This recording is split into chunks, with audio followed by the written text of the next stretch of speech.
everyone, what's going on? And welcome to an all-new episode of The One Team We Agree On. I'm Kyle. I'm Jillian. And we welcome you to 2023. And as we get started, we have our very first guest on this show. This man is a stalwart in the Union podcast and social media community, and he needs really no introduction, but ladies and gentlemen, we are pleased to have the man, the myth, and the legend, the host of Maryland's #1 Philadelphia Union podcast, and the host of the Free Kick Pod, Mr. Todd Lewis. Todd, how you doing today?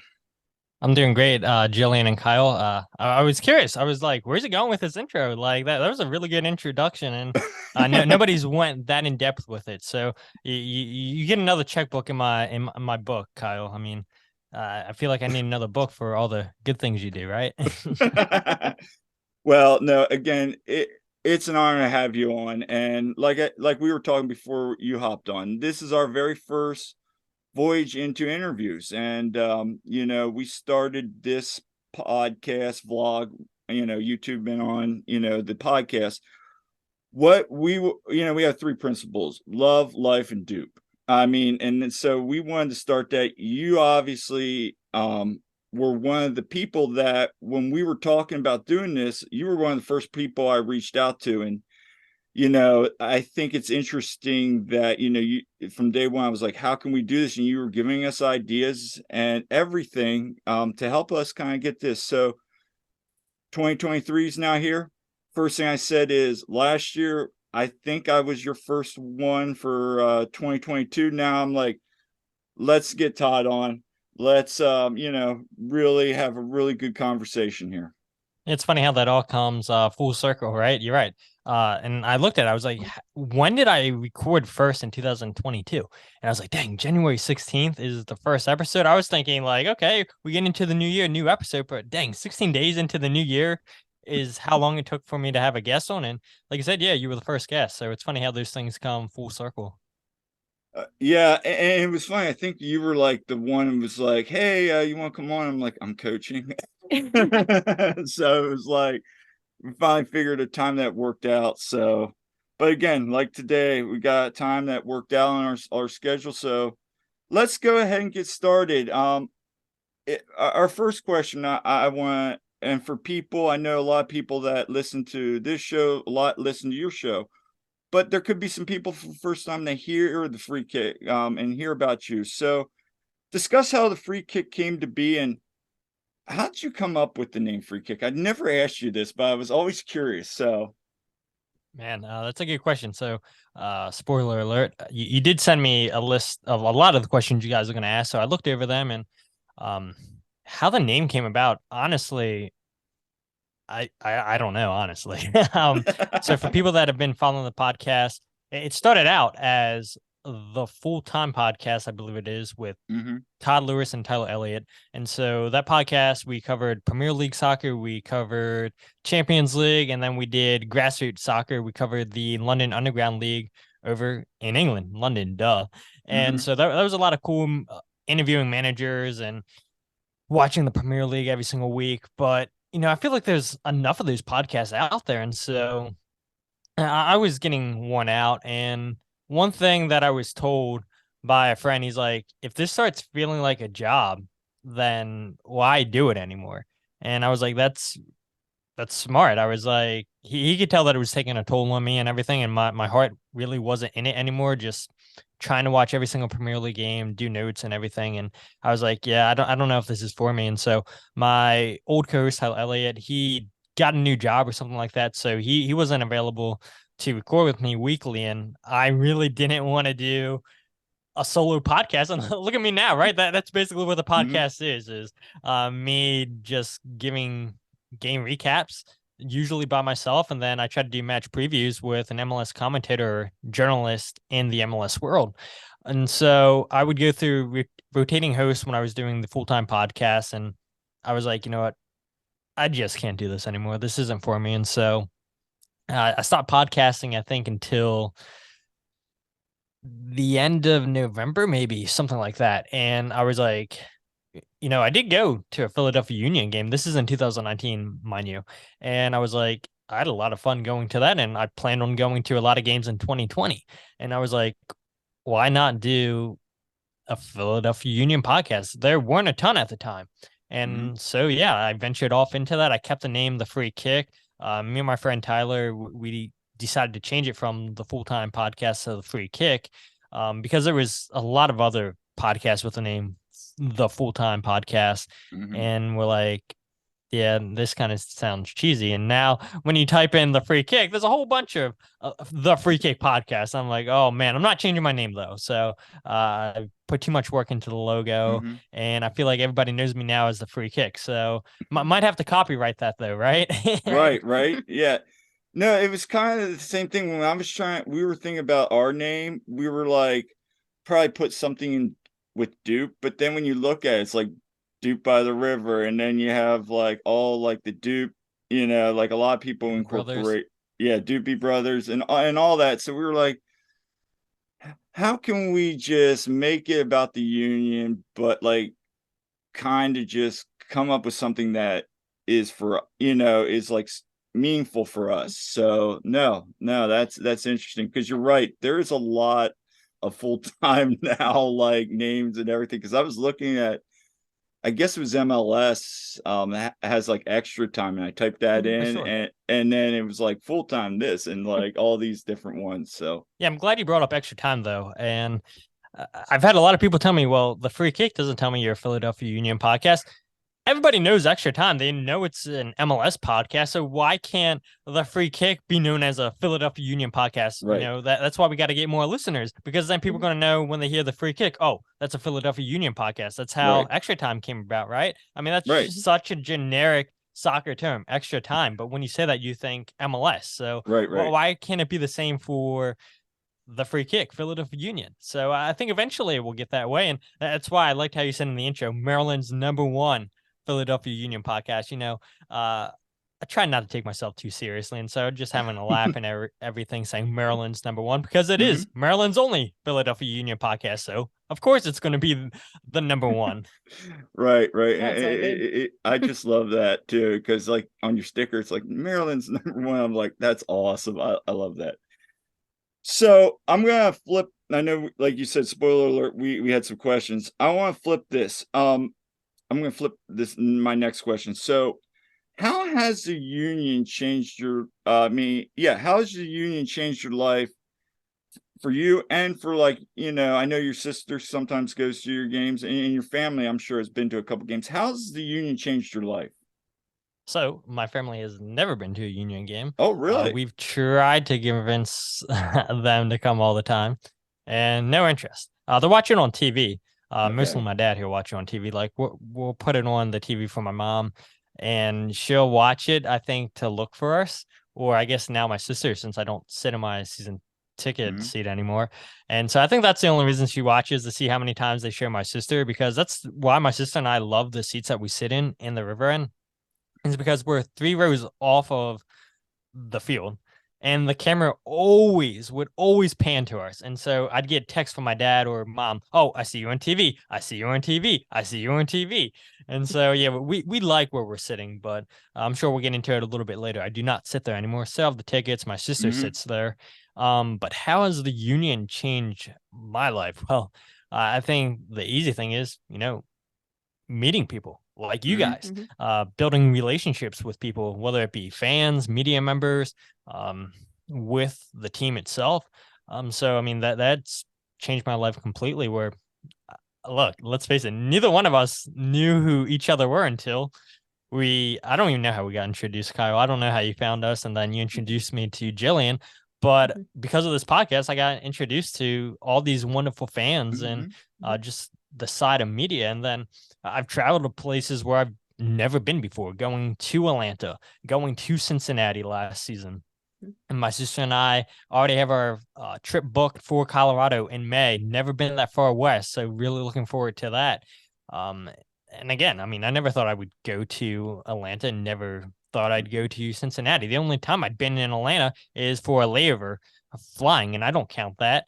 And so to be able to get out in the city and explore it and everything, I mean, I tell fans all the time, I think Atlanta should be on people's bucket list at the top. It's a wonderful city, so much to do, so much to see. It's a beautiful stadium. I know they play in a football stadium, but you can tell that they built that stadium with soccer in mind. That's why we Right. see the World Cup going there in 2026. Right. Cincinnati Stadium, I think, I've not been to many MLS stadiums yet, but I think Cincinnati's is the best stadium in MLS. Jim Curtin said the same thing, that they have the nicest stadium in MLS. It's a beautiful stadium, and again, I encourage people to go out there if they've never been out to Cincinnati. And like you mentioned, my sister, she goes to all the games with me. We share season tickets, and it's another thing that we both get to enjoy. And so she likes soccer because I played in high school, so she started paying attention. Hmm. And then she started going to games with me because I said, hey, look, let's see. I know you like soccer. Let's see how you like this. And we didn't even sit in the river end the first time. We sat in like 131, 130 on one of the sides of the stadium. And I think she enjoyed that, but I was like, you know what?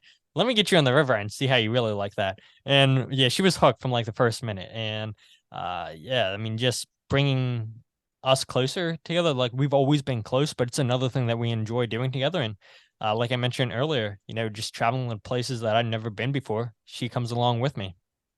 Right. And that's exactly kind of the same thing with the union, like we've said on our show before. It's something that we get to do. It's the one team we both get to enjoy. And who would have thought that this year we just on a whim of the moment sitting there at the river end while we're all celebrating. She turns to me and she looks. She's behind me and she turns to me and she goes, "Do you want to go to LA?" And I go, "Well, yeah. I mean, we can go." And I'm thinking, what she's like, I'm like, booking it. booking it. Are you sure? I'm like, yeah, let's go. And like somebody like old guys like next to me going, yeah. I'm like, all right, you're going.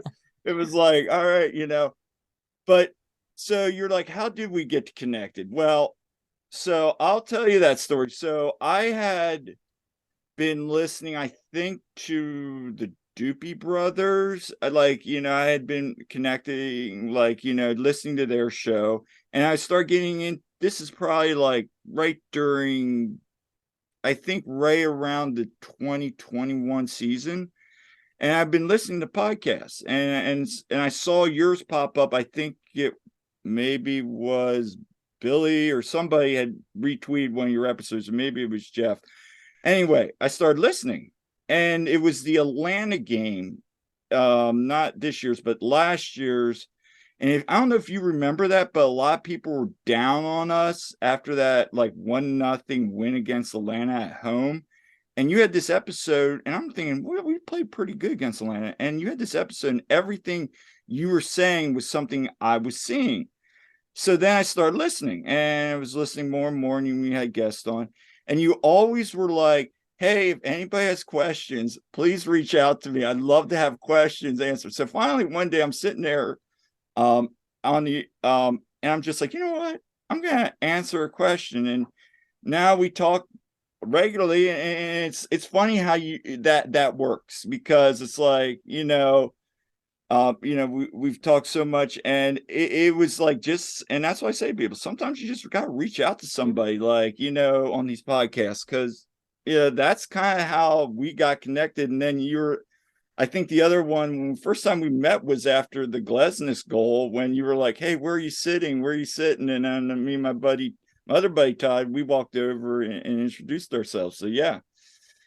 That's right, because that was the game I was not at. I was coaching on the pool deck. I lament not being there still, but but anyway, so I guess when we look into this past season, how did this 2022 season, what did that mean to you, being a fan of the Union? Oh man, I don't think we could ask for a better season other than winning MLS Cup, right? And I've asked guests this, and I'm sure I'll continue to ask guests this in the next couple of weeks that come onto the podcast. Do they think the 2022 season was successful? And everybody tells me yes, and I 100% agree with that. And you just look and people that listen to my podcast, I've talked about all these stats that we broke this season. And when you look at that, and look, some people might not know, maybe they're hearing from me for the first time. I did not come into the Philadelphia Union from day one. I became a fan in 2017. And so I always talk about when this team first started, the OGs, the day ones, like those guys would kill for the season we just had after failure after failure after failure in the early days. And yeah, it sucks not winning a trophy. But look, here's the thing, right? Only one team all season gets to win the ultimate prize, MLS Cup. Everybody else, they're losers, right? There can only be one winner. Right. But yeah, we lost MLS Cup, but you look at the success we had in the season, where I remember writing articles talking about, wow, the Union are about to break the most wins they've ever had in a single season on the road, which ended up being 7. And I was like, this is unheard of, because if you want to be successful in MLS, we know you have to take care of business at home. If you don't take care of business at home, you're not making it in the playoffs at all. But if you take care of business at home, you also have to get results on the road. And we saw the Union do that this season. Right. And so once I saw the Union were getting wins on the road, they were still drawing like they've done in the past. I'm like, okay, well, if it ends up that we have to go on the road in MLS Cup, I have full confidence in this team, because we saw it in LA earlier in the season where they tied that game. And the same thing happened. They came back twice in LA and MLS Cup. And so this team, they fight so hard on the field at home. We all know that, but it's the same on the road too. Yeah, we know that they had a disappointment in Cincinnati and Charlotte, and those games sucked and everything, and fans want to forget about those games. But from most of the season, they were pretty dang good, right? And so I think as fans, that's all you can ask for. If you see attractive soccer, and the team's successful with wins, I think we're all going to be happy and keep showing up, and winning helps. And you saw that from last year in Nashville and New York Red Bulls. That stadium was packed in the playoffs. And then we have the New York City game where half the team is out because of COVID. And you know what? Fans still showed up. And I talk about this moment, not a lot, but I brought it up multiple times, where the thing that stands out to me the most about that game against New York City in 2021 is how loud that stadium was during warmups, because those fans knew, you know what, these players are playing maybe their first time ever this season. They haven't played a lot this season. Let's get behind them early. Let them know, hey, look, we believe in you. And we saw it. The Union went ahead in that game 1-0 against New York City. And a lot of that had to do because of the fans getting behind this team. And the fans are going to show up. If the team wins, if they're successful, that place is going to be rocking. And we saw it all last season. Absolutely. And I still think to this day that pregame when they're warming up was the loudest. I mean, they ain't even gone on the field. You remember, they ain't gone on the field yet, and we're all in the Riverhand chanting. It was like wild. We're like, So wow, hype. That was wild.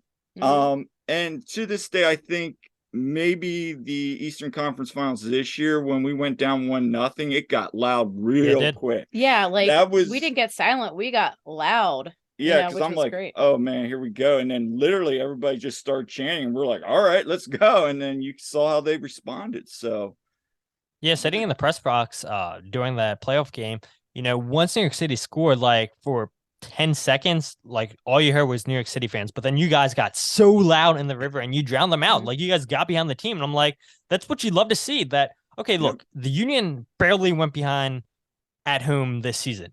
And okay, it happens in the playoffs, but you guys push them on to get the equalizer. I think it was like 5 minutes after New York City scored, and you're like, okay, here we go, off of a set piece. And I love talking about Frank Leis's set piece and a great ball in by Jacob Glissons to Julian Carranza. And it's like, okay, the players have the belief they just tied up this game, and now is it going to be a rout?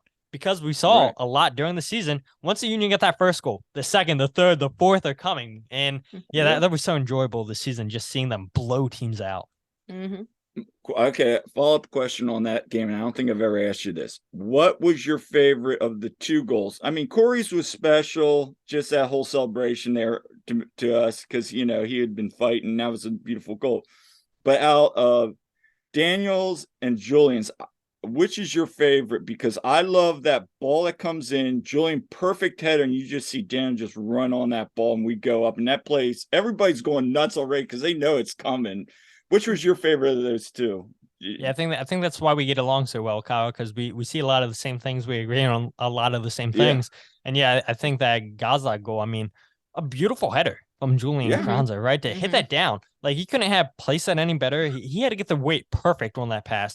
And Sean Johnson knew Daniel Gazdag wasn't missing that. Like, you could tell, like, as soon as Sean Johnson saw the ball fall to Daniel Gazdag, well, we're going down 2-1, nothing we can do. And it's like, okay, are the Union just going to keep coming at us? Are they going to pour in multiple goals? Because that's what they've done throughout the season. So, yeah, I would say that Gazdag goal. But, man, I love set pieces. And Me too.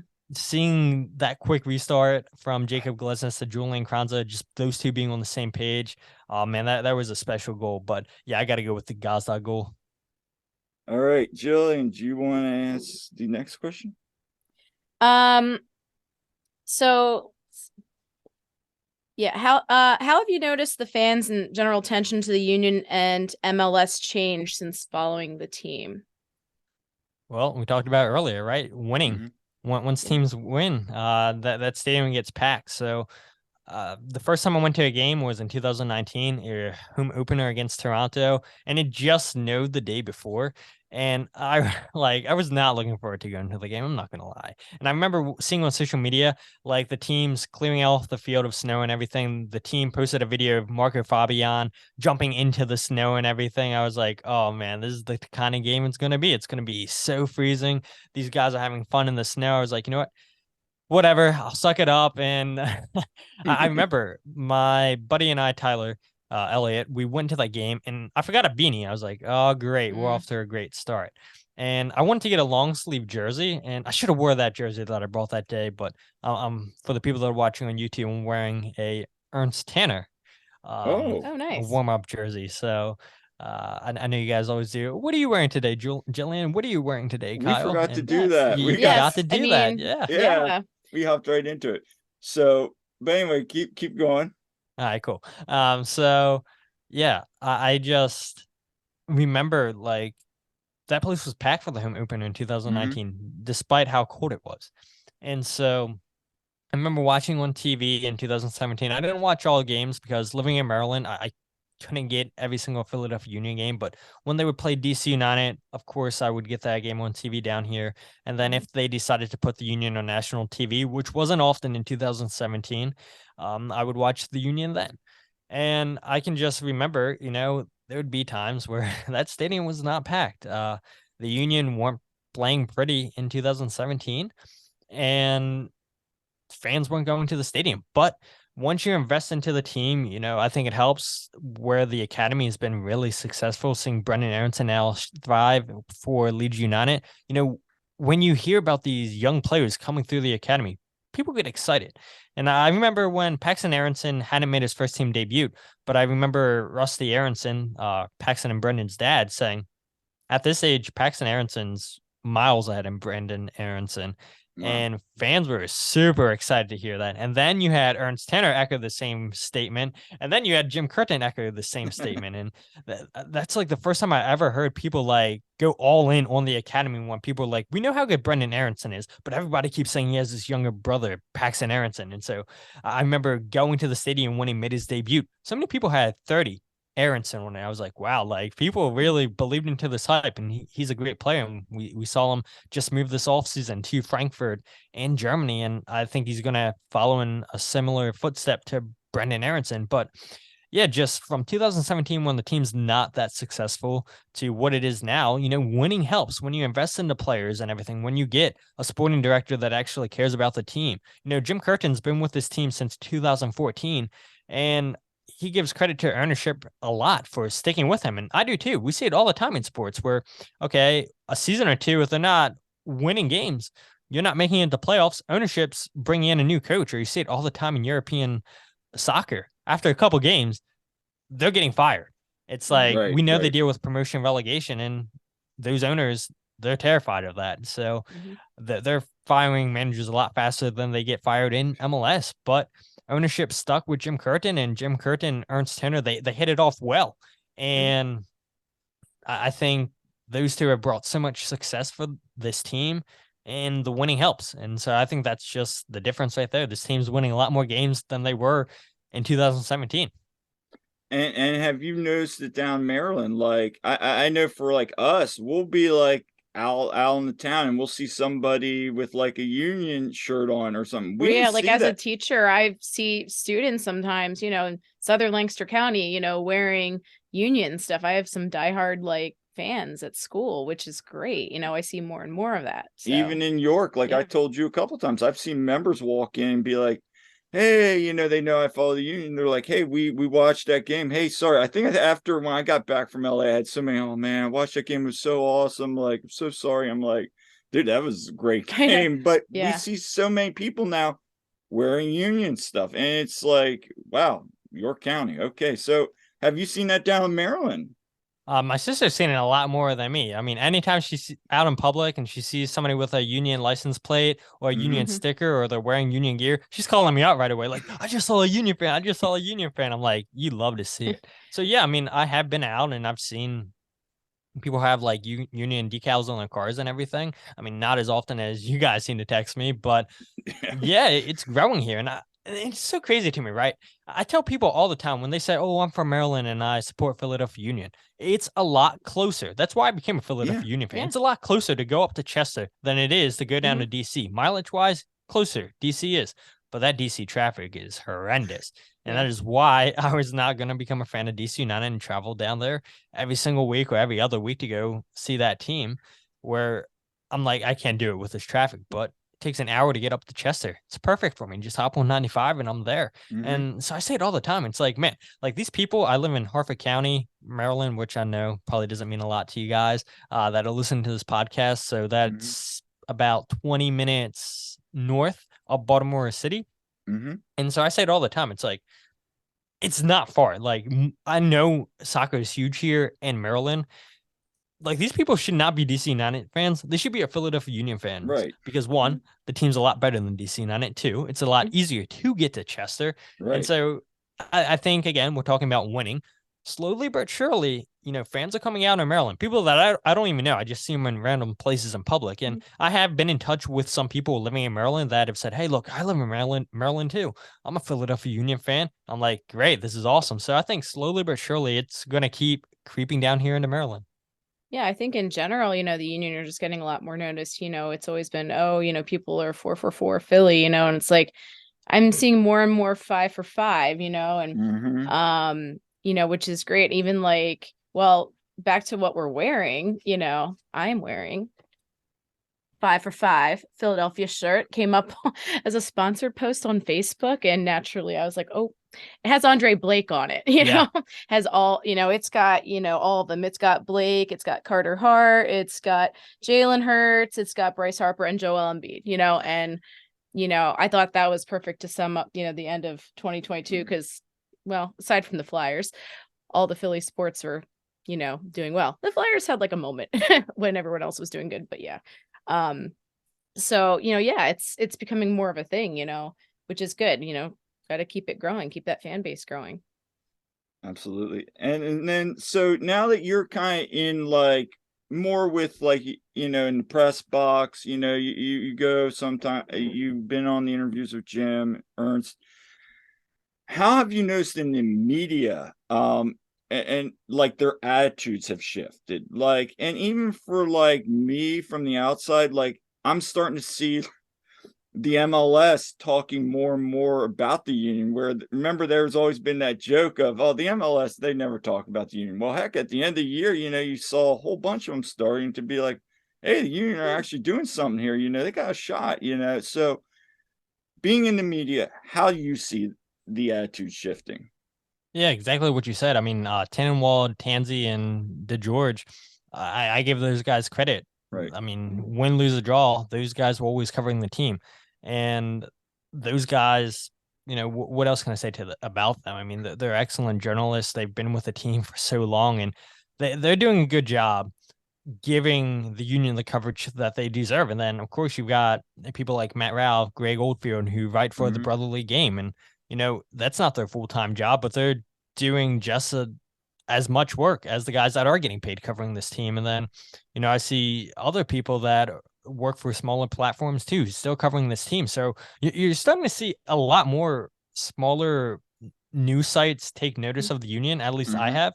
And I think that's only going to continue to grow. I remember listening to one of Kevin Kincaid's podcasts where he said, a few years ago, that press box is jam packed.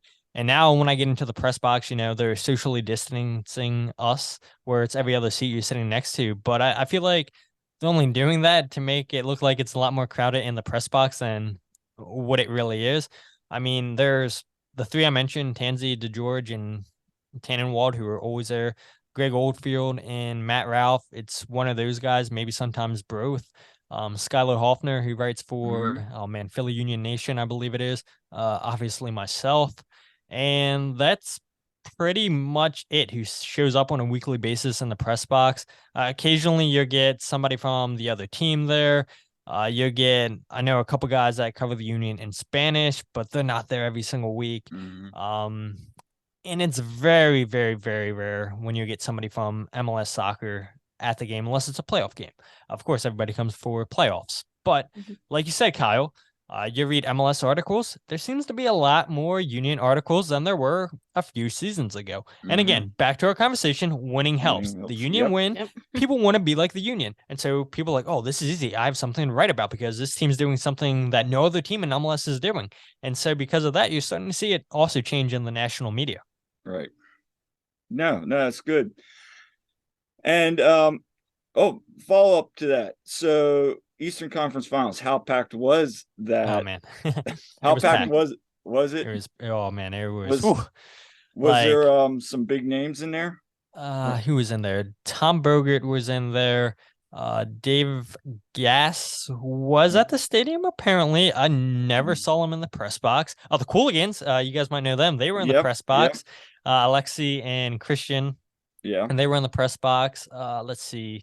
I saw, what is his name? Sam Jones, I think his name is. He writes for The Striker, which covers Atlanta United. He's the correspondent for Atlanta United. He was there, I believe, during the playoffs. Maybe it was just Atlanta. What's his last name? Huge soccer writer, one of the OGs. I forget his last name. It'll come to me at the end of this podcast. But yeah, I mean, there were some huge names in the press box. Pablo Maurer from The Athletic, he was also in the press box. So yeah, I mean, playoff time, you do get all the big names coming out. So a couple just questions here from a couple conversations we had. I want to kind of get a follow up is in this last episode we had here in 2022, I talked about potential breakout players. Now, as I said, we don't know what the roster is. The transfer window is just open. So we're looking at, and I put out a poll, what's the potential breakout player for the Union 2023? And I said on our last show that, you had said Leon Flock. So kind of go into that, because I definitely agree with you just from what we've talked about this, what he does. He's the, unsung hero of the Union a lot of times. What have you seen to kind of make you have that opinion? Yeah, I mean, obviously everybody's saying Mikael Uhre, which, that's too easy to say. So I could have said that too. But I decided to go with Leon Flock because I looked at his numbers from 2021 to 2022. His passing went up. His passing accuracy went up. And I know you can't base everything off of stats. It's about what you see with the eye test. But there was a couple times during the season where Leon Flock made really, really good runs where he drug out a player, and now Daniel Gazak has his space to float into. Julian Kranza has his space to attack. Now it leaves Kai Wagner 1v1 against the fullback, where it makes it easier for Kai to get a cross into. And things like that don't show up in the stat sheet. And we all know Leon Flock's pressing's the best on this team, and the stats back that up. But I think, it's just the little things that he does off the ball. And the big knock on him is his passing sucks. And his passing improved. I could tell you that without even looking at the stats. Like, yeah, this guy's finding the right passes. He's getting the ball off quicker. And I think that's only going to continue next season. Yeah, I see fans get on Leon Flock all the time about not scoring or, oh, he doesn't assist enough. That's not his job. Right. Mhm. His job is to press the hell out of the ball, to give Kai Wagner coverage when Kai pushes up on that left side of the field. And he's doing all that exceptionally well. And it's kind of Right. criminal, in my opinion, that Liam Flock hasn't been called up to one of these U.S. camps, because he's playing phenomenal defensively for the Union. And I think he would be a terrific backup for Tyler Adams Oh, with the absolutely. national team. And so maybe Leon Fleck does get caught up in this January camp that's coming up. I hope he does. This January camp typically is mostly MLS players. Mhm. So maybe Leon Fleck is one of those players finally getting called into the national team, which, don't forget, he's eligible to play for Germany as well, which, if I'm Leon Flock and Germany's calling me, yeah, even though I was born in the US, whichever national team gives me my debut first, I'm taking that. Mhm. And Right. so hopefully the US do take advantage of that. And I don't think Liam Flock's going to last much longer in MLS because he's young. There's nothing he needs to improve on defensively. But if he can have another successful year where his passing gets better, he adds a couple more assists. Like I said, he's making the right runs. He made the right runs off the ball this season, opening up Mhm. space. There's times where he made the right pass, but Mikael Uhre or Julian Kranzer were late coming to the ball. So Right. if he keeps improving on that, yeah, I don't see why Leon Flock won't be the breakout player in 2023.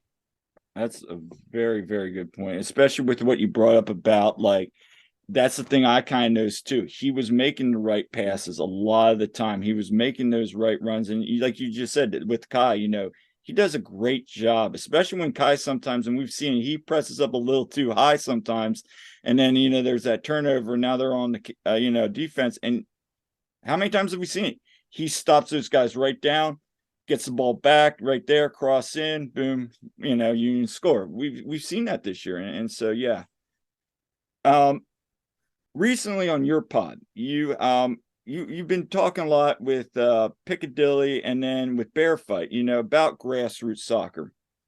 And in your opinion, how can grassroots soccer grow locally? And then a follow-up to that is, how can the growth of grassroots really impact the growth of the union and or MLS? It doesn't matter, in the community. How do you see that, kind of like a symbiotic relationship? You have the local and then you grow it, into the MLS.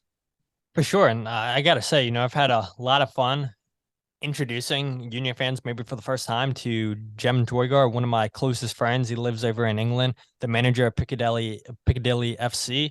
I had a lot of fun recording that podcast with him, and it was a shame that he couldn't get on the East Coast this year when he came to the United States. He went to Nashville's first ever MLS Mm-hmm. game. We talked about that on that podcast, and then locally talking about Bear Fight FC. And I think the easiest answer to your question, Kyle, is, just show up and watch. But we know that's not that easy as saying it is.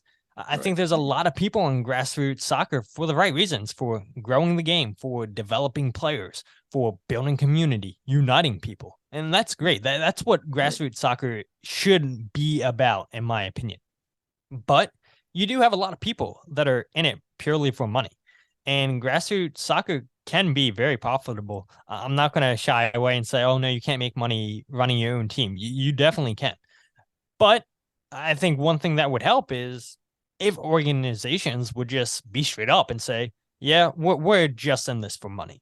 Yes, we're going to bring in these coaches that could potentially get your kids noticed by professional teams or get you in a good high school and a good college. But we're going to charge you a lot of money because we know we can. But if people would be straight up and say that, then I think we can agree that they probably want to get the support that they get. Mm-hmm. They push it to where, okay, we bring in the best coaches and we're going to get your kids playing on their high school team. We're going to get your kids noticed by colleges so they can go to school on a scholarship. But realistically, are all teams like that? No, they're not. They're in it to make money. And so I think people should be honest but they're not going to be honest. Not all people Right. are going to be honest. And I also think marketing goes a long way to getting the word out about your team, etc. And the way that grassroots soccer can help the union MLS, well, it's just more opportunities for people to play soccer. Maybe they can't afford to play for those expensive club teams and go to these tournaments where the scouts are. But these grassroots teams still give players an opportunity to play the game. And I think that's what it's all about. Just kids having fun, opportunity to play a sport that continues to grow in America. And I'll give you an example right here, right? A small rec soccer team in Falston, which is about 10, 15 minutes away where I live. Right. One of their kids got signed to the Union's Academy. Oh. And this isn't an expensive rec program. This isn't an expensive club team. It's a rec program. And somehow the kid got found out by somebody that obviously scouts for the Union's Academy, and they signed him to the academy. And you never know who's watching. People are always recording, especially in today's day and age. Yep. Everything always gets posted on social media. I feel like they're just always anything you can find on the internet, I feel like. And again, you just never know whose eyes will see that video. And I know saying that puts a lot of pressure on kids at a young age. Right. And it's pressure that they don't need. And I've been to so many youth soccer games where I'm sure you guys have seen this with swimming, where parents are just belittling their kids. Oh, you did this wrong. You didn't do this. You're not going to get looked at if you don't keep this up. And it's like, why are you putting this pressure on these kids where they just want to do this sport just to have fun? So many parents today want their kids to go professional. You got to get this full ride scholarship. You got to do the sport. Oh, why can't we just let kids enjoy playing the sport that they're doing? Why can't we let kids pick what they want to do? Why are we forcing these kids to do something because you see, oh, this is the best way to get my kid a scholarship. Oh, this is the best way to get my kid to play professionally. Like, let them do what they want to do. Right. Stop putting these pressure on these kids at these swim meets, at these sporting events. Like, right. Stop being a sideline coach. And I feel bad for these kids because myself growing up, I would see parents get in with the head coach, but I feel like it's 10 times worse now. And I do feel bad for kids. But again, you do get these grassroots teams giving kids an opportunity to play a sport. So I think, that does ultimately help MLS. Like I gave that example for this kid that was playing rec soccer in Falston, got signed by the Union. The Union didn't have this kid on the radar. They ultimately, I guess, saw a video of this kid playing good and they signed him to their academy. Nice. And if we're talking about the atmosphere for non-league and amateur grassroots teams, I would expect the support to be minimum, unless, obviously it's like youth and everything. Like, of course, you're going to have parents there and coaching again on the sidelines. I hate it. But, when you talk about non-league amateur grassroots teams, you're going to have the minimum support, but expect those guys to be true supporters of the game, showing up to watch local soccer. Oh no, that hits a point. And to your point, we see it all the time in coaching. And I mean, I've had to have a conversation with a parent, like, your kid clearly does not enjoy this. Like, they hid in the locker room for practice for like a week and tried to, and I said to their parents, I'm like, where's your kid been? And they're like, oh, they've been. I'm like, they have not been, and just like, like forcing kids to, do that. Yeah. I mean, we want them to enjoy it. We want them to enjoy what they do. And I think that's why I stayed as a competitive swimmer as long as I did. Like my dad was a swim coach and he never forced me to do it. I wanted to do it. I think with all sports, that's just huge. Have the enjoyment be there first and foremost. Have the kid want to do it. My whole thing has always been the analogy I've heard from day one. Sports are games. Games are supposed to be fun. And if they're not fun, why are we doing them? I get when you get to the professional level. It's a different game. I mean, it's a different when I was at the national level as an athlete. It's a different mindset.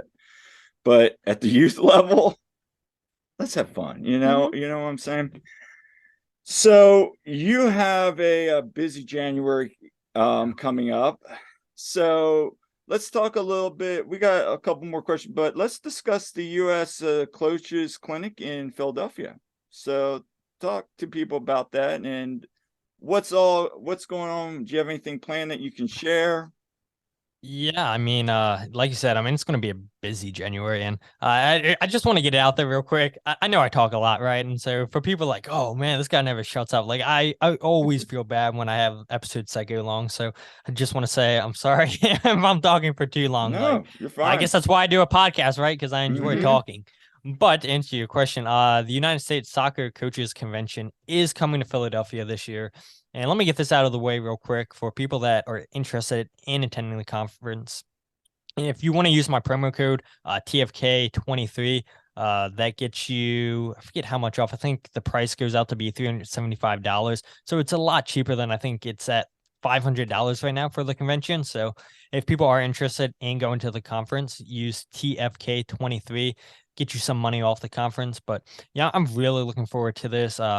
People from all over the world are coming to this convention just to continue to learn about the game. And I think that's why I'm so excited that I was invited to this conference to bring my podcast there because, yeah, I may know a lot about soccer, but do I know everything? No. I always want to grow my knowledge of the game, just like I want to do with everyday life. Mhm. I feel like life would be so boring if we knew everything. So Mhm. just to expand my knowledge of soccer, to learn the latest coaching trends and everything, I'm really looking forward to listening to some of these speakers that are coming out.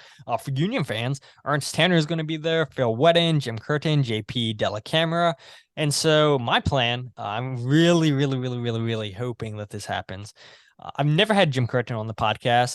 I've Mhm. had chances where I could have had him on the podcast, but I'm like, so many other Union podcasts I've had Jim Curtin on, or I'm in his press conferences every single week. It's like, I don't really need Jim Curtin on my Right. podcast, but I don't know. I mean, he's going to be at this convention. Why not try to get him on the Yeah. podcast to do it in person? Mhm. I want to try to get Ernst Tanner. Phil Wetton, I'm sure, would definitely come on. He's been on the podcast before. I would love to have JP Dellacamera, the Union's old TV analysis, I guess we can call play by play.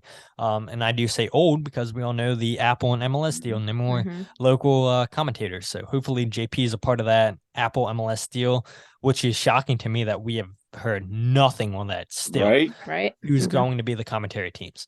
And so Union fans, you want to see these guys speaking at the convention? Hey, come on out to see some Union guys. There's going to be a ton of Union tithes to this convention. And for myself, I'm a Manchester United fan, and I don't have a Manchester United flag up in my background. It's on the other wall. But I'm a huge Manchester United fan. Mike Phelan, who's the ex-assistant manager to Sir Alex Ferguson and Ole Mhm. Gunnar Solskjaer, he's going to be at the convention. So maybe I get him on the podcast. So all those guys I just mentioned, I want to try to get them on the podcast, interview them. And I put up a poll. I left it up there for, I think, 4 days where do people want 15, 20-minute episodes, multiple episodes a day? Do they want 1 hour long plus episode a day? Do they want the content spread out over the next couple of weeks? So, yeah, take the time out, vote what you guys want at Free Kick Pod on Twitter. Yep. That tweet is pinned at my page.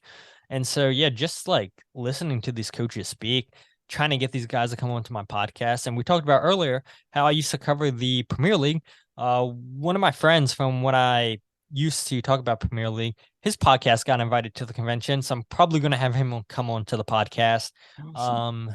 Should I break news now? Yeah, I will break news on your show.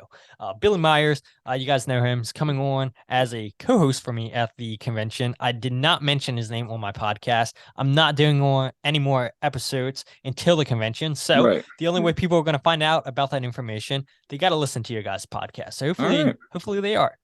Awesome. But Billy Awesome. knows so much about the Union, Right. and looking forward to him and I just having conversations about the Union, interviewing some of these people. And so, as long as his wife doesn't have the baby during the convention, Billy will be there. So, That'll be really looking forward awesome. to just meeting all these different coaches, all these people that do podcasts. Maybe they're just fans of the game. I'm really looking Mhm. forward to all that from January 11th through January 15th. Awesome. Awesome. And I know you and Billy are gonna knock it out of the park. He has his own little podcast show with Lucky Baby and his wife. And then, so I think you guys are gonna knock it apart. And personally, I voted for if you want to know, I voted for one episode a day because I wanted to see you spread out, but I think I've told you that already. But honestly, I think it's going to be an awesome opportunity. And we're really happy for you. And I'm looking forward to hearing some of these stories coming up once this podcast is that convention's over. For sure. I'm definitely looking forward to it. So I guess kind of piggybacking off of what we talked about, I'm going to skip ahead here.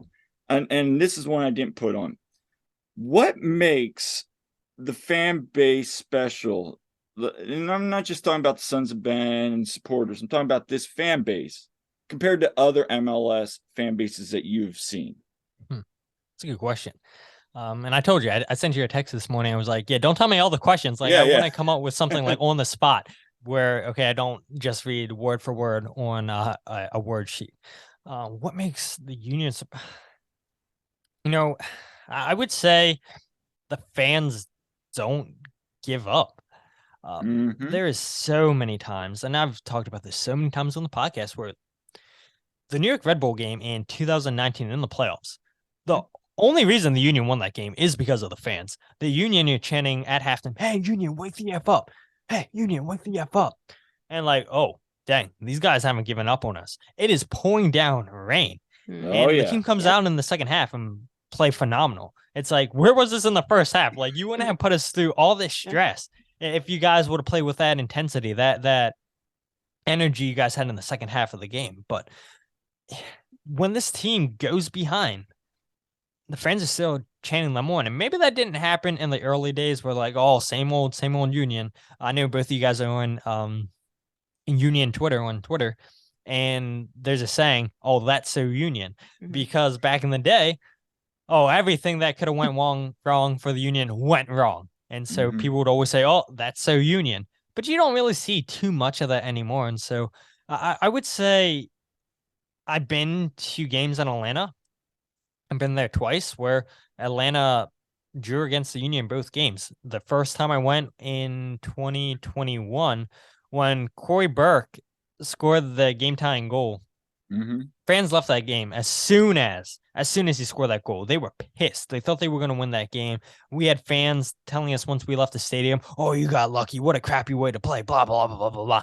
Just egging us on and everything. And it's like, yeah, you might have that in some people in the Union fan base, and maybe that's only a small minority in Atlanta United's fan base.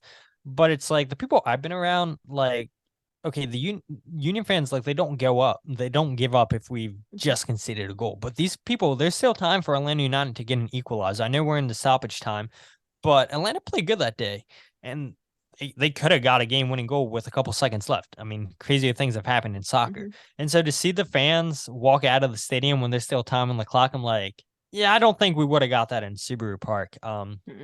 And so, yeah, I would just say, like, this fan base doesn't give up on the team. Oh, absolutely. Absolutely. I mean, we saw it at LA. Yeah. We saw it at LA even after the game. I know we were all disappointed, but even after the game, it wasn't like anybody was disappointed. We were all applauding. And like I told you, we were chanting, and I think that you could see the players are like, oh, they're still here, they're still supportive, even though we're all upset, and they came over and it was just an awesome scene. As disappointing and as sad as we were, it was an awesome scene to see. And we saw it several times this year. We saw it at Red Bulls this year. When we were at Red Bulls, I mean, we scored that first goal. That place was like quiet. Like you couldn't even hear a pin drop in that place. Yeah. No, I mean, I've definitely seen a big difference between our fan base and like others. And, even at LA, is like impressive as their supporter section was, and, like all their fan base there, even they got quiet when we went ahead, and unfortunately they got woken up by Gareth Bale, but, but like, even they got quiet, but we didn't get quiet, we got louder, and louder. So, I think it's kind of a Philly mentality to, you see that kind of, support, you see it for the Eagles, you see it, Oh, you do. You see it everywhere, So For sure. And here's another thing too. Like, we don't need a superstar. Like, if you just work hard defensively, we're satisfied. Oh, Mhm. absolutely. Yeah, it sucks when you don't get a superstar, but that doesn't make it or break it for us. Like, if you play good defensively, you work hard for the team, we're going to get behind you. And it's like you said, Jillian, that's that Philly mentality. You work hard, the fans are going to get behind you. Absolutely. Right. And that's really a credit, I think, to also Ernst, to understanding that mentality. And I'm sure Jim's, kind of been like, this is Philly, this is how they respect. But I also think, like you said earlier, about those two now being on the same page about how they want to do it. And also think it's the fan base also understands they understand what Ernst wants. And I think it's just like, it's like that perfect mold, if that makes sense, of like everybody knowing like how they do, because you're right. You work hard, we appreciate it. And I think that's a big thing. Speaking of the cup, you were at Subaru Park for the fan thing. What was the atmosphere like? Phenomenal. It felt like, the final was there. That's what it felt like. Place was loud. And I'll never forget, that minute of joy once we took the lead, where people are running, because we got to be on the field. Like, they let us sit wherever we want in the stadium. And majority of the people are like, yeah, we're going to watch this on the field. Like, why wouldn't we? And I just remember like running around crazy with my head cut off, just hugging random people and everything. We're jumping up and down, just going mental. And it's like, oh my gosh, the Union are finally going to win MLS Cup. Like, they were down twice. Yeah, I know. And they could have lost it in the second half when they score a late goal. And here's Jack Elliott scoring a goal, like another goal on set pieces. That's why I love set pieces. So maybe I should have said the set piece goal that Julian Kranza scored, but that's all credit to Frank Leist for the job that he does with this team on set pieces. And it's like, wow, like this team did not give up. And it's going back to what we talked about. You guys in that stadium made so much noise, I am sure, where, okay, when LAFC scores, you guys are getting behind the players and saying, come on, we know you can do it. And sure enough, they tie the game up. And then they get the game-winning goal, we think. And like, just the enjoyment, the tears, the happy tears to see people. Oh my gosh. Face. Like, I was like, this is phenomenal. It was so loud. They're playing the Dupe song over the loudspeakers. I'm like, they were? That's why, that's why I felt like the game was played there. I was like, that's awesome. This, like, I know we're watching it on TV, but man, all those fans making that noise and everything, the enjoyment on people's faces, and to see people again winning helps. And I know the Union had 3 other watch parties, and people were disappointed where they said, Subaru Park wasn't going to be an option, and then it became an option. And to see all these people come out to Subaru Park, I was so happy. And then obviously we lose in penalties, and I still can't watch that game. I'm never going to watch that game. But I remember just sitting at the halfway circle, just sitting there with on my knees, like, we thought we were going to win. We were a minute away from winning. And freaking Gareth Bale. And then we were terrible on penalties. Yeah. Once Daniel Gazak slipped, I was like, I know exactly how this is going to go. Like, that's exactly how I was too. Does not miss penalties. And he slips. And I'm like, oh, this is it. Yep. Our guy that we thought was, the sure one there. But I'm just like, I know that one glorious minute though. Oh. Phenomenal. We were random. We were hugging random people. Like, it was just the biggest amount of joy ever. You were hugging random people. I'm just like, Kyle, actually, I was. Kyle was like... just standing there in shock. But yeah, I mean, I heard so many, comments about how incredible it was there at the Zoom. So like, I'm so glad that they opened that up to everybody, and that, everyone got to experience that. Heck, I'm getting a little emotional right now thinking about it. I mean, that was such an emotional moment. I think the best picture, and I don't know if you've seen it, is Jeffrey, and he's like sitting there like crying and hugging like all these people. Dude, that's like the most iconic picture ever, because like we were talking about the OGs. Like, to see some of those OG pictures of those guys just breaking down in tears. I mean, if I'm out there in shock, I can't imagine what they were feeling. And that's me too.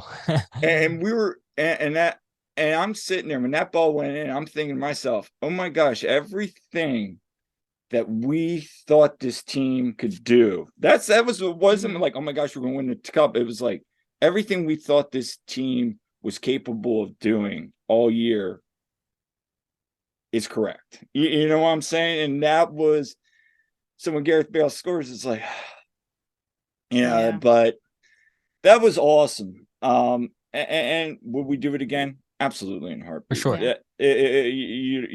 You can't say no on that. It's like, but Jillian has a couple questions here as we wrap it up. Well, you wanted to ask Yeah. that one. Well, so, I was wondering, you've interviewed a lot of, interesting people, and I was wondering who's a favorite person that you've interviewed? Yeah, and when Kyle sent me this, I was so glad that this was a question you were going to ask, because I do honestly think about this often. And a lot of times when I'm driving back from work, or, Mhm. when I'm at work, I do think about all the people that I've interviewed on my podcast. And it's just so mind-blowing to me. It's so cool to me that people take time out of their day to come onto my podcast and speak with me. Look, um, I'm a nobody, and like I'm fine with saying that. Yeah. And like I try to get MLS commentators on, and for most of the time, they agree to come onto my podcast, and I'm like, this is like mind blowing. And sometimes I got to pinch myself and try not to get starstruck. And I was a little bit starstruck when I got invited into the press conferences with Jim. I'm like, the only way I'm gonna get confidence is by participating. And so, Right. it's got Mhm. better with myself getting more commentators on, because at the end of the day, we're all people. It doesn't matter what our job title says we are. We're all people. And I've had a lot of great commentators, journalists on the podcast, coaches, Union fans. But I think the person that stands out to me the most is 100% Jordan Angeli. She was the TV analyst for Columbus Crew. And I'm gonna be so disappointed if MLS does not include Jordan in the Apple deal, because in my opinion, she has a bright future in the sport. She used to play. She started a club called the ACL Club, because she tore her ACL multiple times playing Wow. soccer.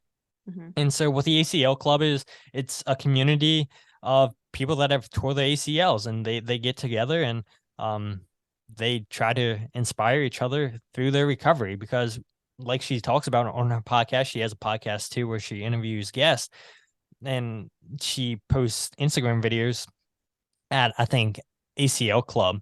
And people say, yeah, we go through the recovery, but a lot of times it's mentally and what's in our heart and everything. Yeah, we know that the doctors are going to get us better and everything, but it's like it takes such a toll mentally. And so she's doing a wonderful job with the ACL Club. She used to have a podcast with Joe Lowery called MLS Assist. It's a tactical podcast, and she's just one of the smartest minds. Anytime that I would watch a Columbus game, like I would learn something new just by listening to her, because she pays attention to the little details. And like, even if she decided not to be a commentator, like she could be a scout, she could be a coach, she could be whatever in the soccer world, because she pays attention to such little details. And um, I've had the opportunity twice to have her on the podcast, and I had her on in 2020, I believe it was, and then this season, 2022. And before we recorded, the first thing she said to me was, "You're not in the same location you recorded the first time we recorded." And I was like, "Dang, you remember that I was in my room the first time in 2022, the second time in 2020, and the second time we recorded, we were in my basement." Now I'm back up in my room. I moved my desk upstairs. I have a permanent spot in my room, not on a desk. But I was like, here's a girl that I'm sure her world's crazy. She has so much going on for her. And she remembered such a little detail that we recorded in my room first. And then I was in my basement, and I was like, I didn't want to record after that. I'm like, wow, you paid attention to such a little detail. And so again, I think that goes back to just why she's so good at analyzing games, because she pays attention to those little details. Mhm. And again, I hope Apple includes her in the deal, because she's just so smart. And yeah, she's meant a lot to me, just because she's taught me things that I didn't really pay attention to before. And the preparation that she has, not only for Columbus, but for whatever team Columbus is about to face. Like, you would think that she's covering that team because she knows so much about that team. And another thing where I just ask people questions and everything, I don't really try to give my thoughts or anything when I bring on these commentators. She's like, well, what do you think about this game? I'm like, wow, you want my opinion? You want to know what I see? And so, again, like, those little details matter. And Mm-hmm. then another thing that's like really, really cool to me is, so she's a believer, she's a Christian. And so Awesome. not all the time she'll post like scriptures or like what God's done in her life. And I do not talk about politics, religion, or whatever on my podcast. And I know that's like gray areas for people and everything, but Right. here's somebody that basically made it, right? It's working in MLS, and politics, religion could potentially get you fired from a job depending on what you say. Mm-hmm. And she's not afraid of any of that. And so I think that's encouraging for me as a believer, where here's somebody who, Right. has made it in the soccer world, and she's still giving all the glory to God. And so I'm like, wow, that's like really, really inspirational. So yeah, I would definitely say Jordan Angeli for sure. And piggybacking off that, you've had some, good interviews and everything, post game or, whenever. What would be a favorite player interview or most memorable, player you've interviewed? It's got to be 100% Stuart Finley. And I'm not just saying that because you love Stu, Yeah. but it's because like when it was his last game ever with the Union. Mm-hmm. And like, this guy gave such great answers. He took the time out of his day to he could have continued to celebrate with his team Mhm. after they just Mhm. won, but he's taking time out with each media member, answering questions. And he went so in depth with some of his answers, where I think a lot of that has to do because he played in Europe. So these guys are a lot more media trained than players are here in America. Right. But he didn't give me 10-second answers. Like, his answers were like a minute long each. And I'm like, wow, he's giving me more than I thought he was going to give me. And so he was just so humble. He was so easy to talk to. And you could tell that, he respected the media members. And so I love Stuart Finley, and it sucks that we saw him go just Yeah. because he would give good interviews. Alabador is another great player to interview, Yeah. just because he's been around for a while. He'll give you a lot of deep answers as well. But yeah, I would say Stuart Finley, number one. I mean, what a great guy he is. Yeah, I think that's why, even though he wasn't there for, a really large amount of time or, had as much playing time, the fans really, really liked what he did and, really latched on him. I mean, that, his short time there was pretty incredible, honestly. And people still continue to follow him at Oxford. So yeah, it's not surprising. And I think that's I think that's something to me, and I don't know how you feel about this, but what is special to me is we sell a person like a Paxton, like a Brendan, like Stu, and these people, and like now we're like on Oxford. You see it all the time, dupe on Oxford's like website, and we see that with Leeds, and now with Frankfurt. I just think that's really special. I'm sure other teams do. We see Bromby popping in. I know this year when Mikel was on a tear, they were like, "Can you bring him back, please? Bring him back." Yeah, but no, I think if the fan base gets that, if player gives it their all, and just plays their heart out and everything for that team, the fan base, they respond. So that's why you do have players that have been so popular with this fan base, even right. Maybe they haven't been the superstar or whatever. Right. 100%. Right. One little final thing. Do you get any good union gifts this year? This year, okay. Well, I mean, this is one of them. I mean, nobody gifted it. I bought it myself. The Aaron's Tenor training top. I bought so much like weird gear. I have, I think, this is weird to say, a pair of Pat Noonan shorts, a pair of Jose Martinez's shorts, Jack DeVries jacket. It's like really, really cool. I was like, this is like really comfortable. It's one of my favorite things to wear. I think I bought a Nate Harriel warm-up long sleeve winter gear shirt. I was like, this thing's awesome. Trying to think, did I get anything else this year? I mean, besides the new home kit that you're wearing, Kyle.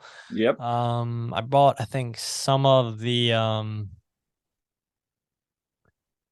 special jerseys they did. The only Union gift I got this season that I can think of the top of my head is the Ocean Parlay kit. My sister bought it for me.